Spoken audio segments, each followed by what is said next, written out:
Howdy, folks.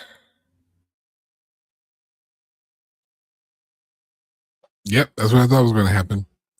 How's it going, everyone? This is Sako and the Moon. We're doing our movie reviews. That is Sako, the one not moving. I'm the Moon, well, the one I'll hear more affectionately known as the Moon, and we are going to try our damnedest to get through this movie review of the Blair Witch Project from 1999. There she is. This is going to be, listen, let me tell you something. I absolutely love doing live shows because there's always chaos. And chaos is an understatement. Yeah. If you remember the end of last season, this happened to us a lot in like the last few episodes. We haven't quite figured out why. I'm not obviously there, so I can't help Sako troubleshoot. But we're going to get through this as best we can without cheating you, the people. Because it's amazing how many people have not seen the Blair Witch Project. Now, to be clear, there are 3, to my knowledge, Blair Witch movies. There's the most recent one, The Blair Witch. There was the sequel to this, which was The Blair Witch Project 2, Book of Shadows. And then, of course, there was the original movie, which, if you ask me, is the granddaddy of found footage. Some people might say Cannibal Holocaust. I'm willing to hear that debate. Whichever one you think is a better or more accurate found footage or influential found footage movie, leave that in the comments. Let us know which one you think it is. I still say it's Blair Witch. And I wasn't even a big fan of Cloverfield? No, this was first. This was clearly first. It was clearly first, but... And I feel like every other found footage movie followed the themes of Blair Witch Project. It followed the motives. Now, Holocaust was close.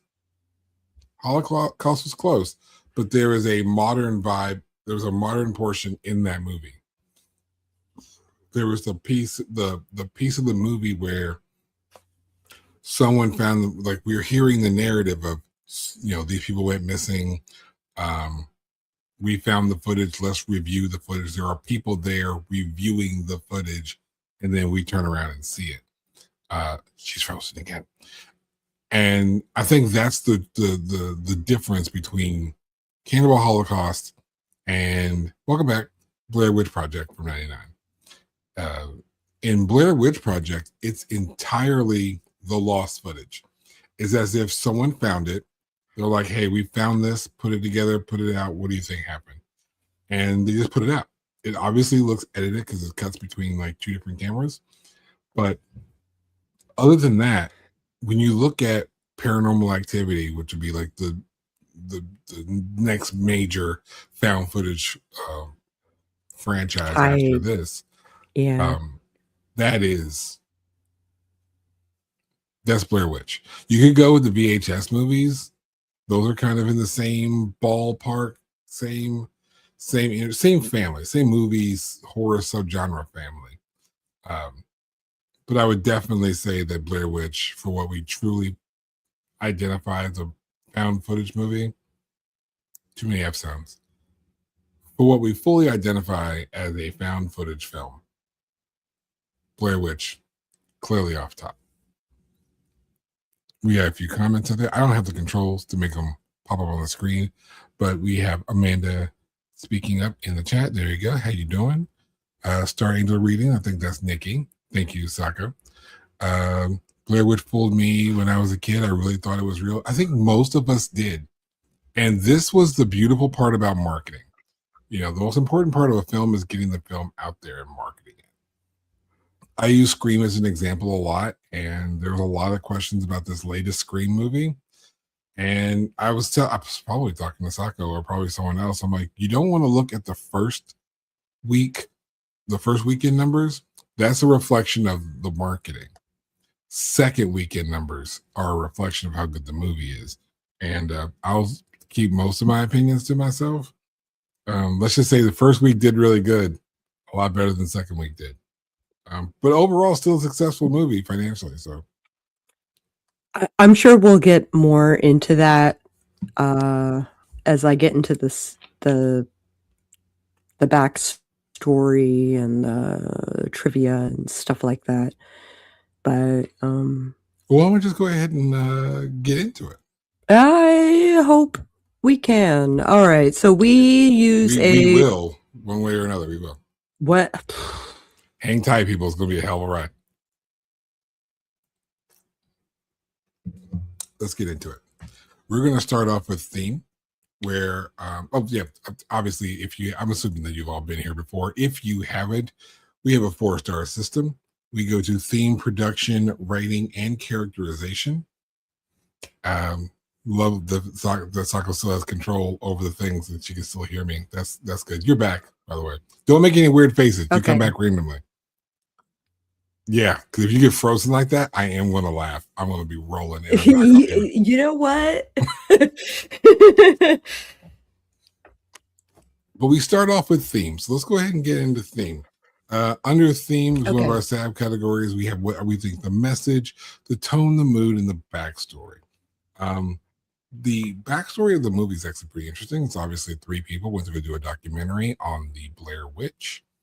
They never come back, but in the midst of a search, their footage was found.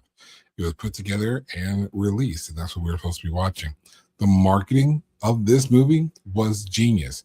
Just like Nikki, that's starring the readings, and myself, and so many others, we believe this. The marketing was convincing. And let me remind you, we're talking 1999, where today in 2026, having the internet, working internet, where you can keep maintain a connection, is required for daily function of things.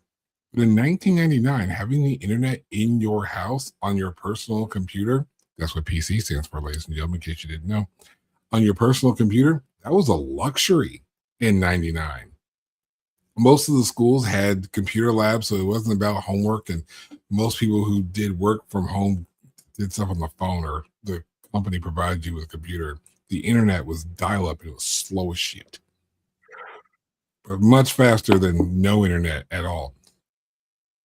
The AOL generation is still traumatized by the startup sounds of a modem anyway. But in 1999, there was no social media. There was no, easy access internet that everyone just had access to readily available. In 1999, your teachers were still telling you, you better learn math because you're not going to be walking around with a calculator in your pocket when you grow up. I love that. Just every single student was told that. Every single student. It's like they taught it in school to tell your kids. And I'm sorry, Miss Dickinson, I got a calculator in my pocket. Yes, the summoning of demons. That sound. The modem startup sound. But you got mail was the greatest sound in the world. It means you had friends. People loved you. My sound effect was from Monty Python. It's when Patsy gets shot with an arrow, and it says, "Boing, message for you, sir." Monty Python is great. Too bad Monty Python doesn't fit any of the categories that we do here on the show. Otherwise, it'd be great to review. Maybe I'll review Monty Python on my channel and just invite Sako to join me. I don't do movie reviews on my channel, but maybe we'll start just for Monty Python. But that's the general backstory. I'm sure Sako's going to have some trivia if she's going to stay solid long enough to actually tell us. But otherwise, the tone is grim. It gets really grim really quick because it's dramatic.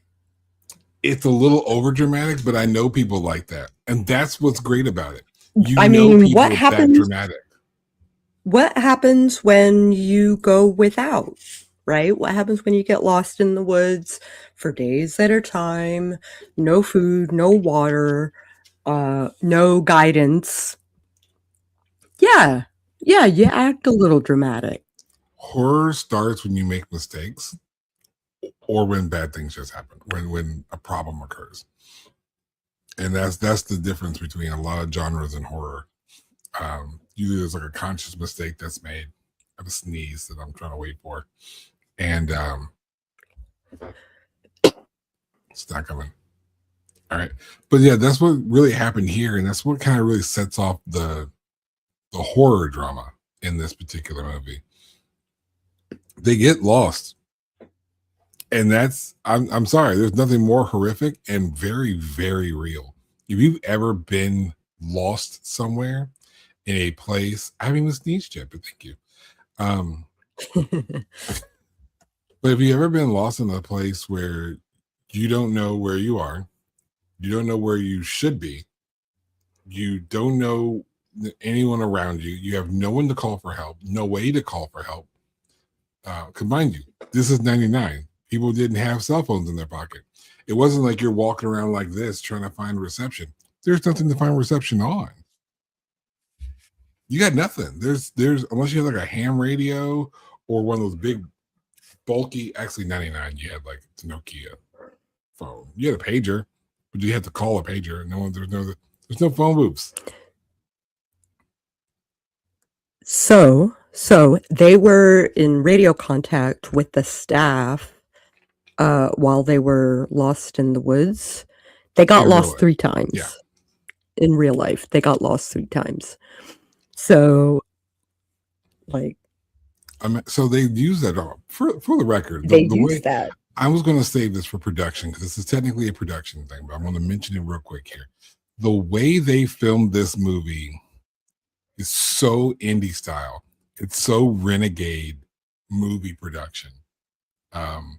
Again, I want to touch on it more in the production section of this, but they're in the woods for real and they don't really know what's happening. That look of shock and surprise, that's genuine. That shit real. And we'll get more into that in production here in a moment. But if you ask me what the message is from this movie, is keep your ass out the woods. Did you not hear our cryptids episode? Weird shit in the woods. Don't. Yep. Especially in West Virginia or anywhere where there's fucking trees. Don't do it. Just don't. Don't take shit from the woods and keep a map and compass ready. Who does that? Who sees weird, strange artifact and just starts pocketing the shit? That's how you fuck up. That's how you fuck up. That is instantly how you fuck up. That is instant fuck up. Like it comes in a jar. I will talk about that a little more in production for props and stuff like that. Someone had fun. But yeah, don't take shit from the woods and keep your map and compass ready. And learn to read one. That was the part that I found really interesting everybody knew how to read a map back then. I fucking thought so. But no, you'll be surprised how many people don't know today, our age, in their we'll call it like people in their late 30s, early 40s, call it even up to the 50s, who do not know how to read a map. It's wild. Really? Now, for me, my father was a truck driver. So I had road maps all over the house. We had maps everywhere. Reading a map was literally second nature. I could read a map better than I could read a book. And which I find completely ironic now that I write books. But yeah, it's surprising how many people couldn't read a map. And that was part of the problem in this movie was only 1.5 of the characters knew how to read a map. They didn't know what they were doing. So it's like, if something happens to this person, you're fucked. Absolutely dumb. Like it's you're done. Everyone should have looked at the map the night before. Everyone should have had an idea of which way we should be going. Everyone should have been on the same page, and they weren't. Poor planning. That's what caused this horror movie. Poor planning. And then they fucked around and stole shit from the woods. We got a comment from Amanda talking about, I definitely don't have ribbons in my house that appeared in my pocket while I was at a sanatorium. I don't know what to tell you at this point. You're I don't know. If you're going to be cursed, you're already cursed. I don't know why you would think that's a good idea. Why would you take anything from like a haunted sanatorium? Why would you do that? But why? You are just asking for the demons to like remove your brain in the middle of the night or whatever it is that Hitchhike. you just do. Yeah. I read a Hitchhiker's Guide. It wasn't that one though. Nope. So I have a bunch of trivia. So, let's see. I mentioned that yes, they got lost 3 times. At the 46-minute mark, each of the 3 leads was required to sign a release granting the production permission to mess with your head in a scene where We're gonna wait for Sako to come back. If there's anything cool that you guys remember from this movie, go ahead and put it in the comments and talk about it. Also, while you're here, don't steal all the fun from your friends. Share this video with your friends. Everyone should be remembering this movie. This movie was dope. A lot more dope than I remember it. But yeah, go right now. Just take a moment and tell your friends this show is on right now. We're talking about Blair Witch. Remember Blair Witch? Be like, hey, you remember Blair Witch? They're talking about it live on Sako on the Moon. You should go watch. Do that now. Sako, trivia, 46-minute mark. Okay. So the director had them sign waivers for messing with your head. And the 3 of them are in the tent for the first time. Mm-hmm. And the director went up and shook the tent, not warning the actors. So that reaction that they have inside the tent is real. Yeah, buddy. And there's a lot of that kind of stuff throughout the entire movie. Again, this is actually the structure of how they shot it, which makes this all technically production stuff. So while trivia is good, we're going to save a lot of the good stuff. Like the gist of this in a minute will make more sense as we talk about production. Do you have any more trivia for us? Did you want to risk telling us? It was actually in the Guinness Book of World Records for top budget box office ratio. I believe that. The film cost $60,000 to make and made back $240 million. So you indie folk who don't think you can do it, you just got to have a good plan and some gumption. A great plan will go a long way. This is where I would like throw in like a makeup promo spot for whatever it is that she's drinking. I don't know what it is though, so I'm not gonna. But when she does come back, I think we're gonna go ahead and vote on a star for theme. Yeah, you can.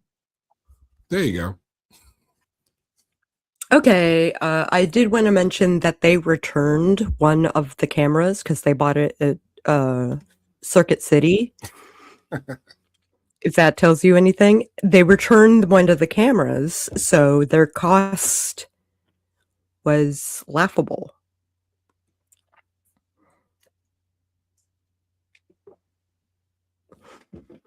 Circuit City, man. Circuit City. I loved me some Circuit City. You think Best Buy is dope? Circuit City was the spot. If you had a friend at Circuit City and Radio Shack, couldn't tell you nothing. You had access to everything. Anyway, nostalgia aside, what do you think how do you think we're going to vote for the theme of I love the theme. I love the folklore that it dove into. I love the message of the movie, the theme. Don't fuck around in the woods. Don't fuck around in the woods. I agree. It was one of those movies that was just kind of like in 1999. But I think as I've gotten older, watch movies a little bit more seriously now. I think I can appreciate Blair Witch Project a lot more. And to see the impact that it's had on cinema since, it's undeniable at this point. Is it the best movie, the most entertaining movie? No, but it's not supposed to be. There's not some giant through line that we're supposed to like follow all these traditional story beats. It's not. This isn't that.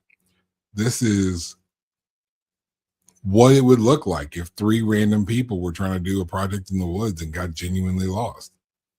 This is what it would look like. It's not going to be these certain high points and certain low points. It's going to be a lot of circling and desperation, frustration and anger, genuine emotion, scared. This is honest. And I think that's what I appreciate about this the most. It's a little too honest. I wouldn't say it's too honest. No, the actors who played the three used their real names. That they did. And which worked for the I talk marketing. about it in casting. I could talk about it in casting a little bit. We'll save that for casting. But I'm willing to give it a star as well. So I'd say it's 1 star so far for the theme. So now let's get into production. And here's the note that this is basically the short statement that covers everything we need to say about production. What they did for this movie, you had your crew, right? Your actual crew, the film crew and the director and such. And basically day after day, they went in the woods and they kind of handed everybody envelopes on what to do today, which is wild. Imagine getting your direction privately and no one else is in on it but you. So if you're supposed to be extra moody today, you're moody today. If you're supposed to be nervous or frustrated, you got that message on your own. And the other people are just seeing you react and having to act along with it. It's almost like it was a 3 or 4, maybe 5-day improv retreat marketed off as a movie. Which to me is fucking genius. Did I ever tell you I camped in those woods? I think you mentioned it, but I don't think you told the people. People. And that's how much you got to know. That's it, everybody. No, I'm kidding. Good night, everybody. No, don't you dare click off. Stop it. Tell the story. Okay. Okay.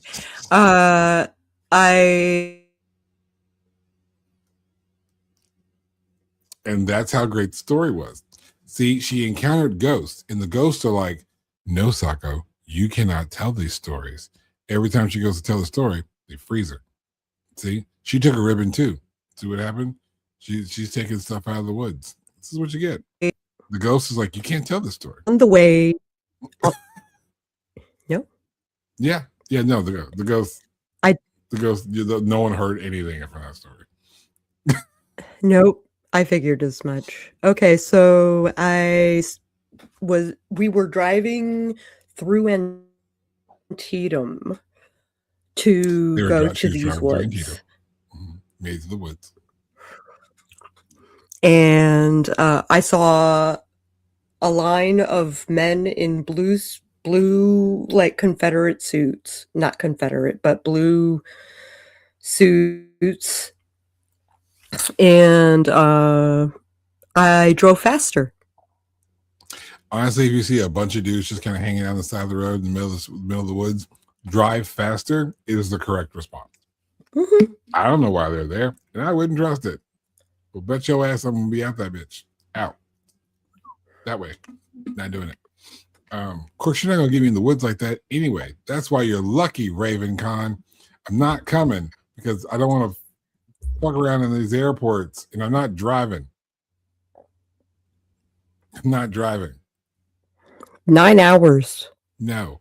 Do I have 9 hours? Sure. Am I petty enough to do it? Probably. Am I willing to get potentially stuck or lost in the woods of Virginia and or West Virginia? Abso-fucking-lutely not. Spell that shit out. Not doing it. You're lucky, RavenCon. You get out of it this time.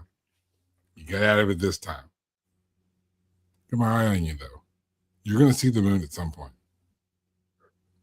You just wait. Anyway, back to the movie. Okay, so talk while you can. Get that man a Steadicam. No, that's what, because I you didn't do that in 99. no. You didn't do it in 99. That feels like you went to Radio Shack or Circuit City, you bought yourself an RCA camera, and you were just walking. That's what it looks like. That's why I say it looks so honest. It's so real.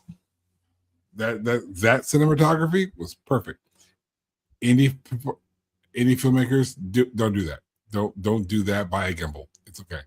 Rent a gimbal. I don't care. Borrow one from your buddy.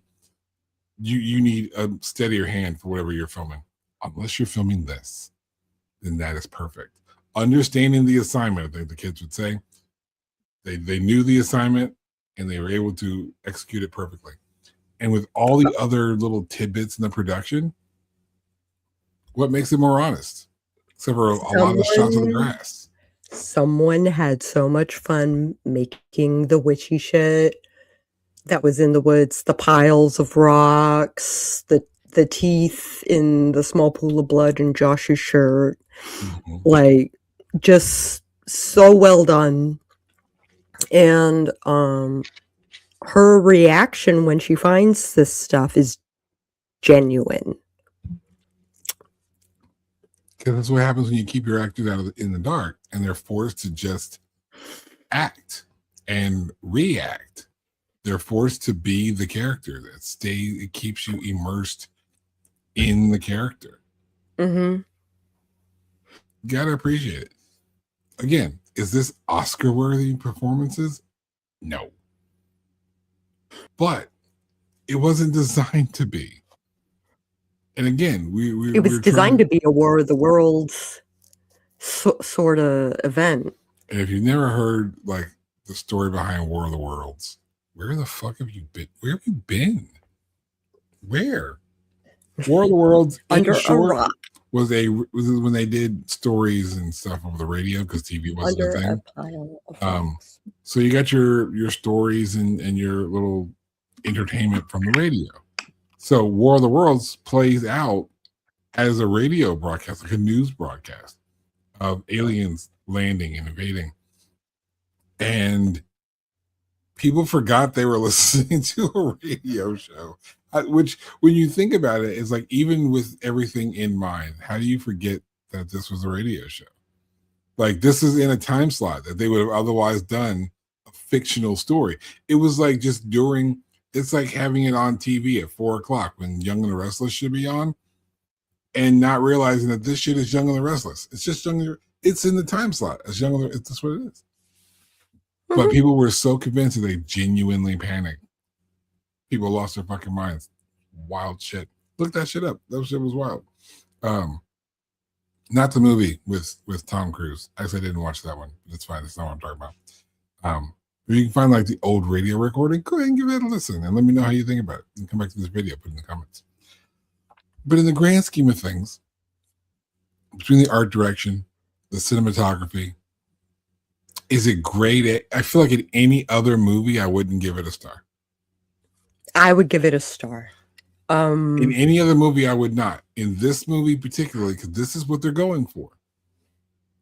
It's supposed to be low budget. It's supposed to look low budget. It's supposed to look like three randos doing a documentary. Mm-hmm. In 1999. That's what it looks like. It looks like three randos grabbed cameras and were trying to do a documentary in 1999. How do you vote against that? That's exactly what it's supposed to look like. Right? Yeah. Props are great. Makeup is kind of non-existent except for what you just need to have on, but it works better if it's just you. Because you don't want to look made up. You don't want to look camera ready when you're supposed to just be out in the woods doing a documentary on some witch. Everything makes sense.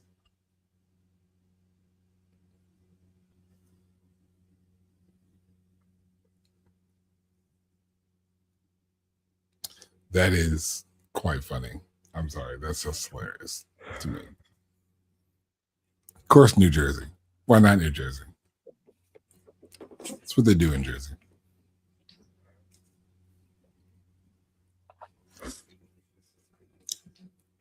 But that's, of course, the thing. Like, you could go outside, look outside, and realize there's nothing in the sky. Like, remember that scene in Independence Day where Will Smith goes to get the newspaper and he just kind of looks up and there's a gigantic spaceship over Los Angeles? You look up in the sky in Trenton, New Jersey, there's nothing in the sky. New York, nothing in the sky. Los Angeles, nothing in the sky. Wow shit. But to bring it back to Blair Witch, they made sure that when they talked about it, they talked about these people in their real names. That's what we were talking about before. They used their real names. They went radio silent, which was a lot easier to do in 1999. They went radio silent. There was no trace of them anywhere. You didn't just call people on their cell phone. You can call their house. But like to get a hold of them directly, that wasn't such a thing in 1999. These people fell the fuck off the grid for the sake of the marketing of this movie. So when people are just like, yeah, I know that girl. I haven't seen her in like 3 weeks. That was real. That's where they started to blend between reality and fiction, because the people who genuinely knew them didn't talk to them. They weren't there. So her mother, Heather's mother, got so many letters of and calls and stuff of condolences because they seriously thought that she was like missing or dead. Yeah. That's real shit. Mm-hmm. Because here's the thing. They didn't tell anyone. Nope. Anyone. And you're right. The producers did put posters up on college campuses. Why? Because college kids tell everybody everything. And that was also the target audience. That's who you wanted to go to the movies. So if you find out that these people are just suddenly missing and then all of a sudden you can go to the theater and try to figure out what happened, everyone rushes to the theater. It's the precursor to internet sleuths. Okay. I think there was a point we were talking about the documentary Don't Fuck with Cats. Internet sleuths are a real thing. People who just go watching news stories, just trying to figure out the stuff and solve it on their own. Those are real people. And if you haven't seen that documentary, you fucking should, because that shit. Do it in doses. Do it in doses. If you have a thing about harm to animals, or if you got like any kind of predisposition on that, watch it with a friend, watch it in doses.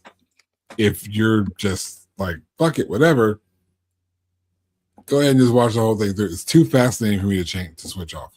It was too fascinating. It really was. Because it's just wild how these people. Also, it's really good if you have kids or just parents who are on the internet who aren't so savvy. Like, it's pretty interesting how these degular people were able to just like pinpoint little things in backgrounds and figure out exactly where on the planet you were. Little things like a pack of cigarettes in the foreground. Oh, that package looks like XYZ. They only sell those in this country. There you are. Now we were. Have your kids, if you're a parent or know a teenager, have a niece or nephew, have your kids watch this movie. The not Blair Witch Project. They should watch that too. But have them watch Don't Fuck with Cats, because it shows you how easy it is for people who want to find you to find you. Be savvy on the internet, people. Don't be putting all your business everywhere. Back to the public service announcement from Sako on the Moon. Back to the Do you have more that you want to share on this particular subject, or are we good to vote on production? Well, I move we give it a star, because if they hadn't signed those contracts, if they hadn't signed those waivers, what kind of movie would it have? It'd have gotten lame, because you wouldn't be able to believe that shit. But no, I agree with you. All in all, it's less about the art direction or the makeup and props or the cinematography like we normally would judge. This has to do with the production strategy, which is different for us to really discuss. This movie had a particular production strategy which allowed the actors to react in a very genuine way. And like Sako was alluding to, without any of that, all these elements had to fall in place. You remove any of them or make any of it more structured or more professional, you lose the whole thing. You lost you lost the sauce altogether. So I would give it a star, less for those components that we normally judge a movie on, but I would give it a star solely because of its overall production strategy. And this is one of the few movies where the overall production strategy is what makes the movie. So yeah, I agree. A star for production. Okay. So the writing. I don't know how to judge the writing in this movie.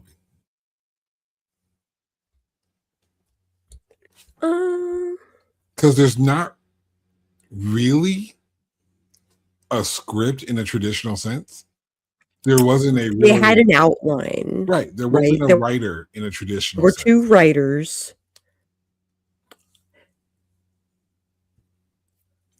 How do we judge? Like, and now here's my thing.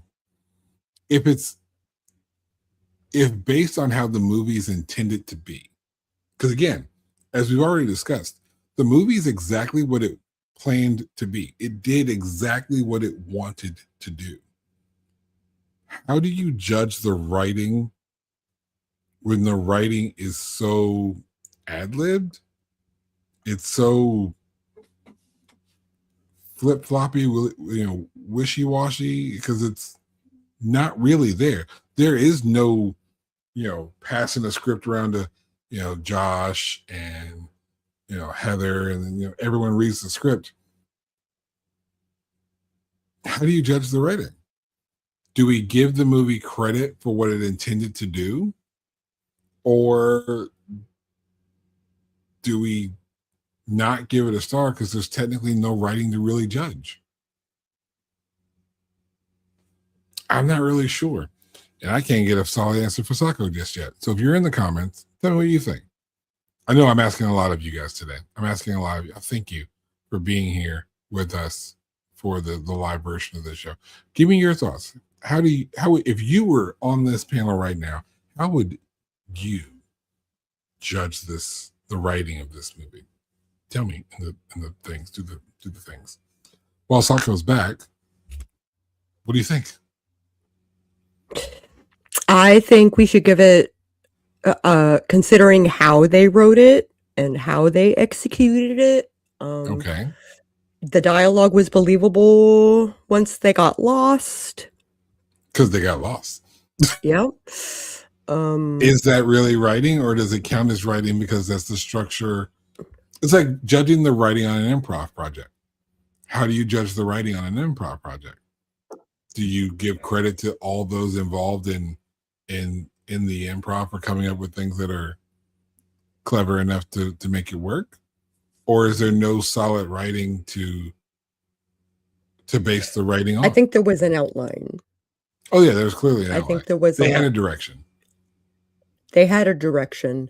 The staff, like the production staff, like made the stuff for them to find. Right. So I guess if we're judging it based on execution of an idea, an outline, a plot points. Plot points, yeah.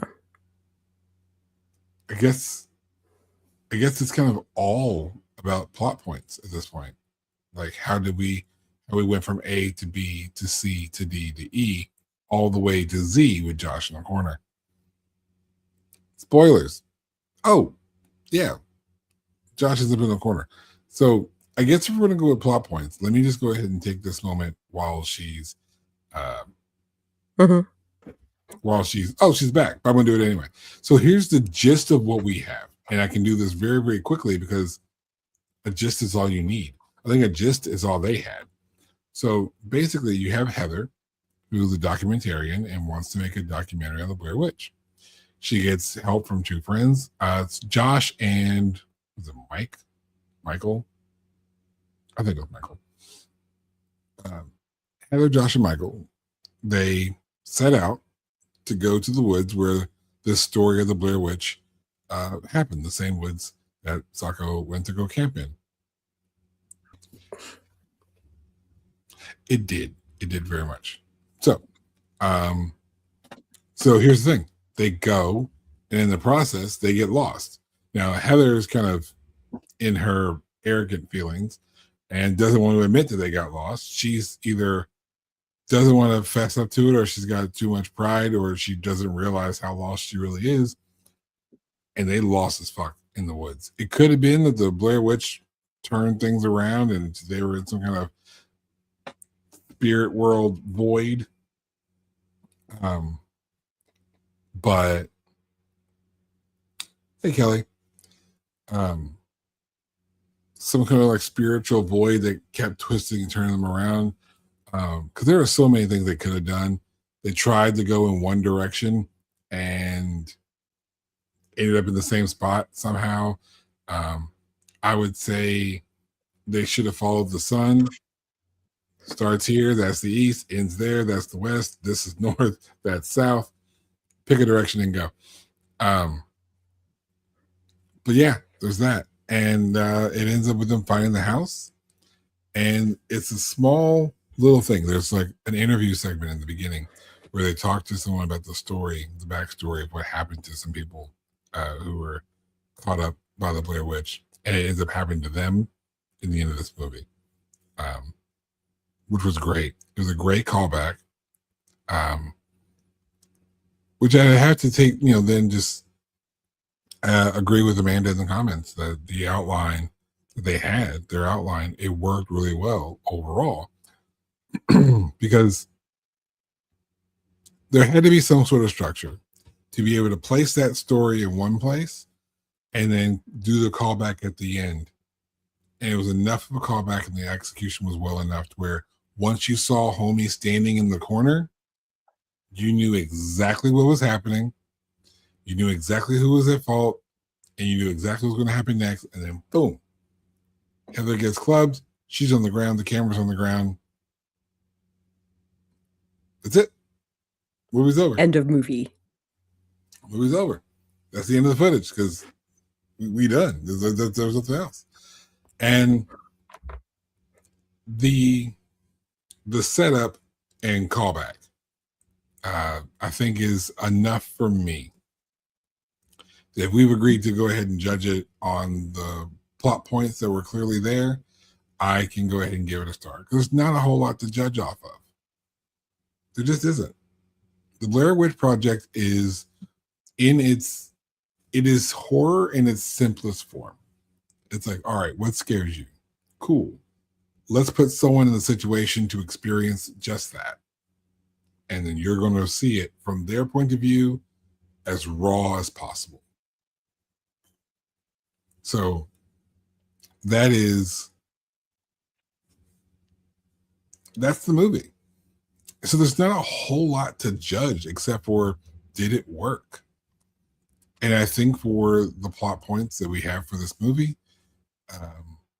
in the way that they did execute the things that had to happen for the sake of the story, I'd say it worked. Sako, while you're here. Pacing? It was poor on purpose. Yeah.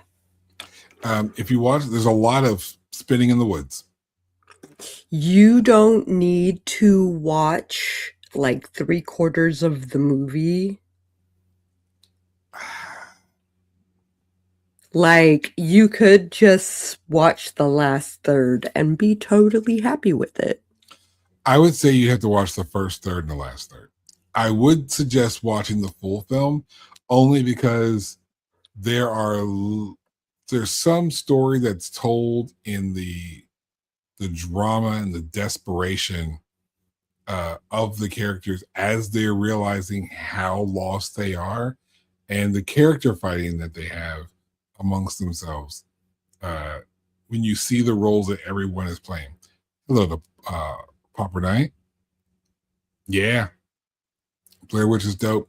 You can thank our last guest, which if you didn't see the show on Friday, you should go back and hear our interview with Elizabeth Broadbent.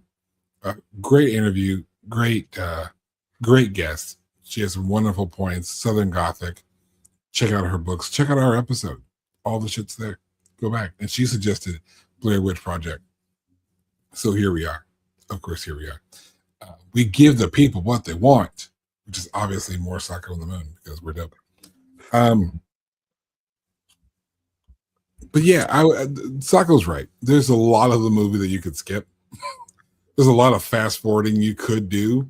But if you want to see a person's downward spiral in what feels like real time, relative, of course, it's good for that. Heather is cocky, and then eventually she realizes that she has to accept the humbling. She gets humbled because she is indeed lost, and she takes the infamous image of the close-up of like from our thumbnail. That image is locked in the minds of people of a certain age. It's her in the scene where she's just right into the camera and she's crying, she's apologizing to the mothers of her cohorts, not the dads.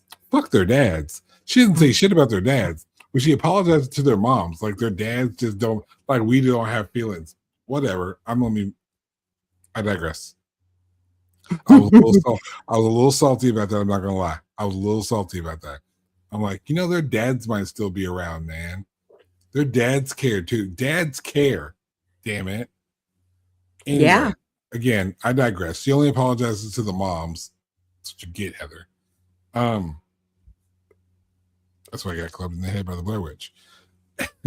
And sorry, they got me. So yeah, she gets humbled, and you start to just watch people spiral. And when everyone is spiraling from different vantage points, it's like, I got shit to do today. This is supposed to be Monday. I'm supposed to be back at work. I got a life to live. I got this at home. I got this going on. And you have kept me from this. Everyone has a different perspective of it. And watching the spiral is quite entertaining. All that said, you could watch this with the fast forward button ready at hand. There's a lot of spinning. Like I said, there's a lot of just folks in the woods.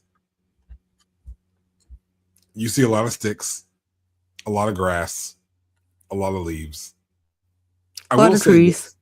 I love that this is essentially in the fall, because if there's a lot of full trees, visibility would be shit. And you also get the extra bonus sound of the walking through the dried leaves. So I love that. Picking the right time of the year for that movie, those little things mattered. Okay. I say give it a star. I agree. Okay. I went on a whole rant there, but that's just because the movie's worth watching. Again, the movie's worth watching, but there is a lot of kind of what feels like dead air in the movie. There's a lot of empty that's just character shit. But I think it adds to the desperation of the characters to get out. One goes missing, so now they're desperate to find him. They have a sense of obligation to find him before they escape. It is laughable how Heather left out all the dads. She's like, I'm sorry to Josh's mom. I'm sorry to Mike's mom, or whoever the other guy was.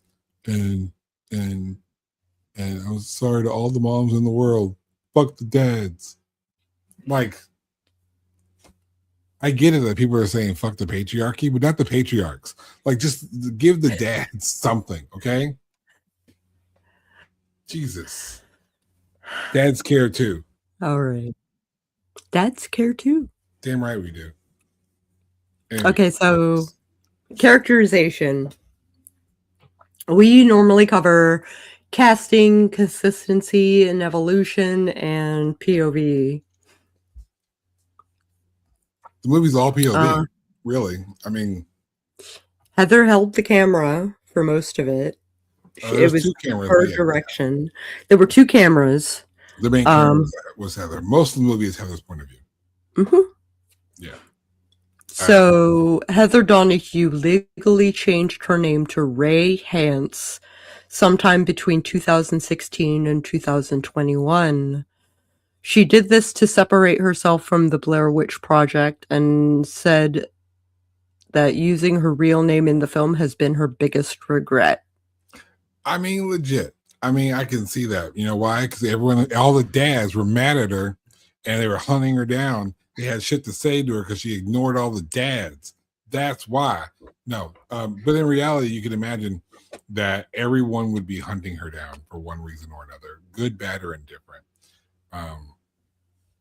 Imagine if Norman Bates' name was Norman Bates, right? If Anthony Perkins was Anthony Perkins in the movie, it was the Perkins Hotel, and everyone was coming after Anthony Perkins as Anthony Perkins. Like that's a lot. Now you can be in a movie and use your real name as a character. They did in Star Trek. Kate Mulgrew. They renamed the character Catherine Janeway to the Kate Mulgrew. In The Blackening, Dwayne. That's actually the writer of the movie. His name is Dwayne. Use his real name in the movie. But you can definitely see where if you're going to have a movie with the particular production and marketing plan that Blair Witch had, you may not need everybody to know exactly who the hell you is. Just saying. I could see that. So she quit acting in 2008. I'm surprised it took her that long. So is she. She's so shocked she's frozen in time. That's how surprised Sako is. But yeah, she quit acting in 2008, and I don't honestly blame her. Particularly if you're going to be in a movie like Blair Witch that was so culturally significant at that particular point in time. What else are you going to do without being, oh, look, it's the girl from Blair Witch? And while that could be good for a lot of public appearances, I can tell you as a filmmaker, if I'm going to put you in a character and everyone's going to see you as somebody else, you're not going to do me any good. You're kind of useless to me. Nothing personal. It's just you can't become my character for my movie if you're too busy automatically being some other character in another film. It's just not marketable. You're back, by the way, Sako. Am I? I mean, for now, yeah. So she got typecast repeatedly. What I just say? What I just say? Told you. Did I freeze again? I hear you. No, you're blinking. No, you're good. Okay. Yeah. She got typecast and she hated it. And that happens so much, and I'm not gonna lie. So did Michael, but Michael didn't really mind it. It's like Daniel Radcliffe, right? Daniel Radcliffe did all the Harry Potter stuff. I think his first non-Harry Potter movie was The Woman in Black. I want to say The Woman in Black. It was one of the first ones after that. And it was so hard for me to think, okay, so this movie is a bunch of actors in Harry Potter. And sometimes like that's just what happens. Yeah, that's the face that I make all the time when I see Dan Radcliffe in something. It's taken a while to remove that from my brain. Oh, she's back. But yeah, typecasting is so easy to do, particularly if you have any kind of iconic role. I'll say famous role or infamous role. You're going to be that role for a while with a capital H. Yep. Yeah, there's not really much a whole lot to say, because of the nature of the production of this movie. They were given instructions nearly daily, individually, on what to do and how to act. They pulled it off, so there's that.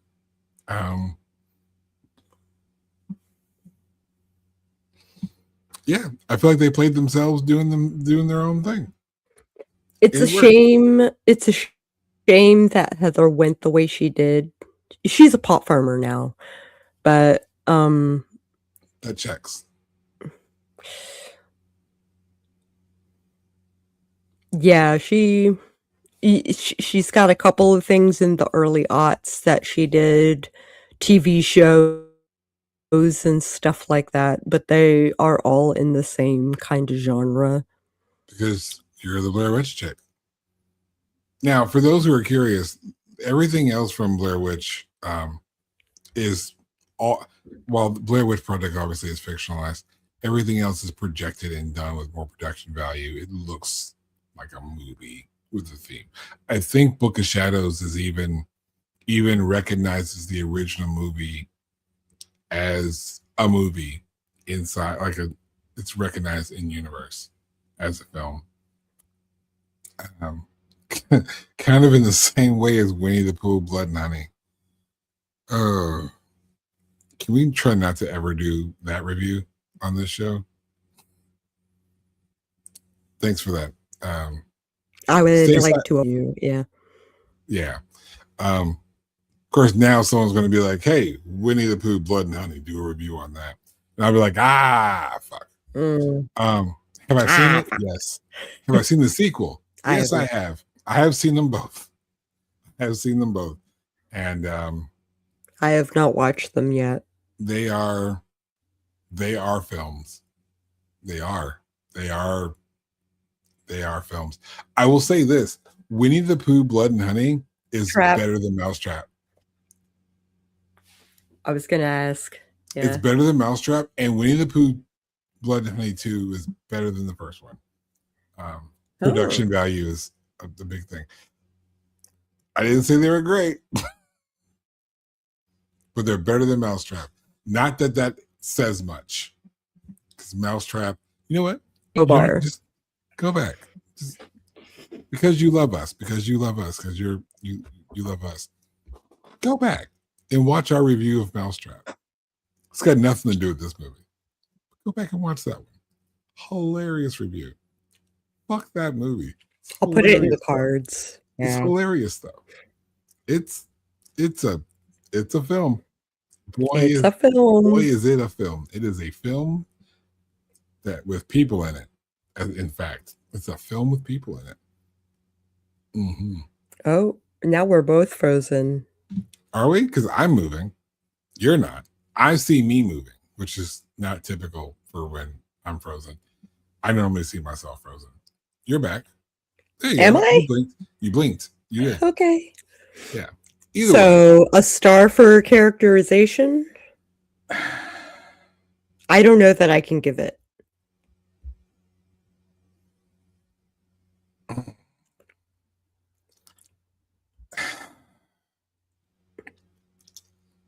Here's where I'm hung up. Okay. Given the nature of the movie, given what this movie is, they were the exact characters that they should have been. They clearly followed the direction that they were given, and they did the job. Were they supposed to act like three people actually stuck in the woods? Yes. Did it come across like three people actually stuck in the woods? Yeah. The point of view helped tell the story. It was successful in that.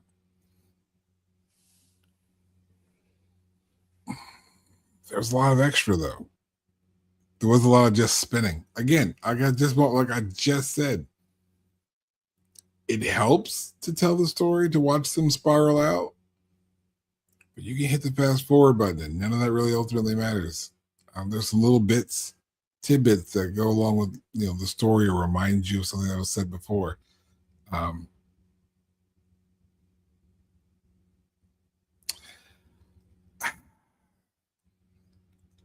I don't know. I don't know. That's really out. Um, I guess that's where I am. I don't know where I feel about giving it a star for uh, for characterization. Uh, if I'm being objective, for what they did, they succeeded. So maybe I'll go ahead and give it credit for that. Because in the end, it's not about whether or not I liked it or that it worked for me. Did they achieve what they set out to achieve? Um, and I have to say they did. So if Sako, she can tag in the comments, maybe. There it is. If Sako is still convinced that there's no star from her, I'm willing to give it a star from me, which is a half star, which would make ultimately this whole thing a 3.5 star movie. And I think that's really fair, almost generous. Again, is it a grade A film? No, it actually does somehow sit in the same vein as Winnie the Pooh, Blood and Honey, Mousetrap, or even Peter Pan's Neverland Nightmare. You seen that one? That was weird. But and here's the overall caveat. The thing is, for its significance to cinema, for what it's done for movies, for what it created and what it gave to found footage as a genre after the fact, I think 3.5 stars is fair.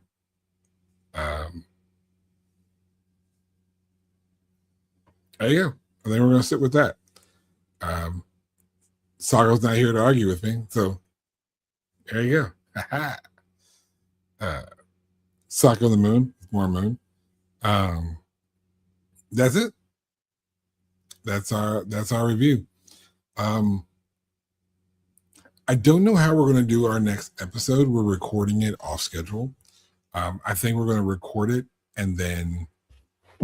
Hey, there she is. Am I? Yes, you are.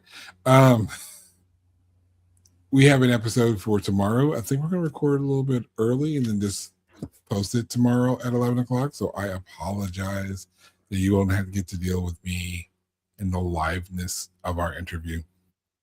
But you can tell them who our guest is for our next episode because I can't pronounce his name. Ferenc. His name is Ferenc Gregor. He is the spearhead for Things Forsaken Films. I think that's how it's pronounced. Yeah. So we will be talking to him and posting it tomorrow.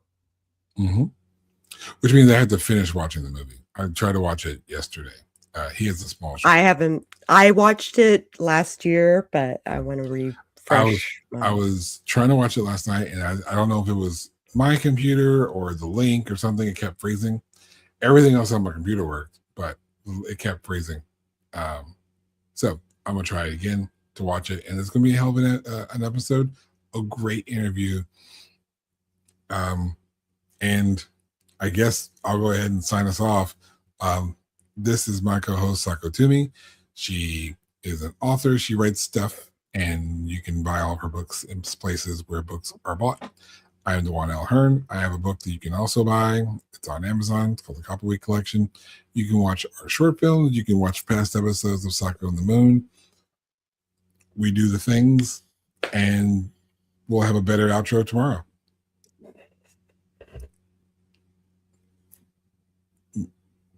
Moon out. She has to push the button though.